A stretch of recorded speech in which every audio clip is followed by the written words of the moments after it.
बात करें तो यहाँ पे बेसिकली आपको कुछ वैल्यू जो है वो आपको पता होनी जरूरी है। लाइक एक आपका नॉर्मल पीएच, नेक्स्ट आपका नॉर्मल CO2 और थर्ड आपका बाइकार्बोनेट। ये 3 वैल्यू है जो आपको नॉर्मली हमेशा पता होनी चाहिए किसी भी टाइप का एसिड बेस बैलेंस का अगर इम्बैलेंस होता है उसका क्वेश्चन सॉल्व करना है। पीएच की बात करें तो नॉर्मल वैल्यू पीएच का आपका 7.35 टू 7.45, या हम इसको बोल सकते हैं 7.40। CO2 की बात करें तो normal CO2 level is 35 to 45, और अपन अगर बात करें बाइकार्बोनेट की या HCO3 की तो होता है 22 टू 27। इन वैल्यू के बाद एक क्वेश्चन आता है कभी कभी पीएच से रिलेटेड कि pH is discovered by, pH किसने डिस्कवर किया।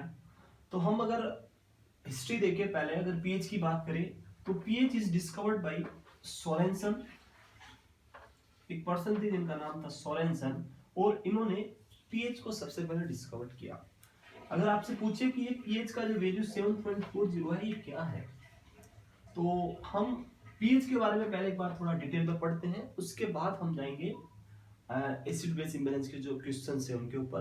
तो सबसे पहले हम देखते हैं पीएच के बारे में कि पीएच की वैल्यू 7.40 कैसे आई थी।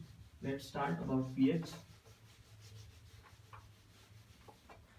तो पीएच की बात करें, पीएच का जो मीनिंग है वो है power of hydrogen ion, power of hydrogen ion.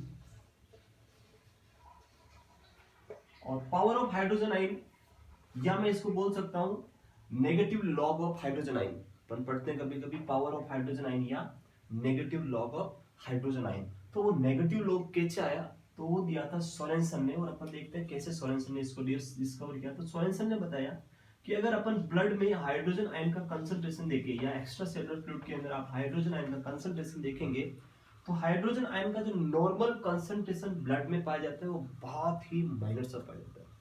और जब माइनर सा है और उसमें अगर थोड़ा सा भी फ्लक्चुएशन होगा तो एसिड बेस को बहुत ज्यादा डिस्टर्ब करता है। बेसिकली हम देखें ब्लड में इसका लेवल या एक्स्ट्रा सेलुलर फ्लूइड में, तो वो लेवल होता है 0.000004 इक्विवेलेंट पर लीटर। बहुत ही कम अमाउंट में हाइड्रोजन आयन पाया जाता है। सोरेनसन ने इसके ऊपर डिस्कवरी किया। उन्होंने बताया कि अगर मैं इस हाइड्रोजन आयन को लॉग से मल्टीप्लाई कर दूं, बोथ साइड अगर मैं लॉग से मल्टीप्लाई करूं, तो दोनों साइड में आप इसकी लॉग वैल्यू देखोगे 0.000004। जब इन्होंने लॉग H प्लस का और इधर लॉग 0.000 की वैल्यू निकाली, तो इधर वैल्यू आई -7.4। अगर आप इसका लॉग 0.00004 का लॉग निकालेंगे तो वैल्यू आएगी आपकी 7.4। अब जब ये वैल्यू दी गई तो लोगों ने बोला कि ये तो माइनस है, always we are minus minus minus. तो उन्होंने क्या किया, सोरेनसन ने दोनों साइड क्या कर दिया, माइनस से इसको मल्टीप्लाई कर दिया। लॉग H प्लस को भी उन्होंने माइनस से मल्टीप्लाई कर दिया और इसको भी क्या कर दिया, माइनस से मल्टीप्लाई कर दिया। तो ये वैल्यू आ गई फिर आपकी minus minus multiply by plus, तो ये वैल्यू हो गई 7.4। अब log minus log H plus आइन, तो इधर फिर से माइनस था, तो फिर से इन्होंने क्या बोला कि माइनस log को हम बोल सकते हैं minus log is equal to power of hydrogen ion. और इस पावर ऑफ हाइड्रोजन आयन को इन्होंने क्या बताया, 7.4। और जब पावर ऑफ हाइड्रोजन आयन बोला गया तो ये बहुत बड़ा था, तो इसको सॉल्व करने के लिए क्या कर दिया, पावर ऑफ से ले लिया P और H, हाइड्रोजन से ले लिया H, और इसको अपने क्या बना दिया, PH। और यहीं से डिस्कवर हुआ था pH 7.4, और ये किसने दिया था, आंसर होगा सोरेनसन, जिन्होंने सबसे पहले pH को डिस्कवर करके आपको वैल्यू दिया 7.4। तो ये बेसिक कॉन्सेप्ट था कि कैसे pH की डिस्कवरी हुई, कैसे 7.4 वैल्यू मिला हमें।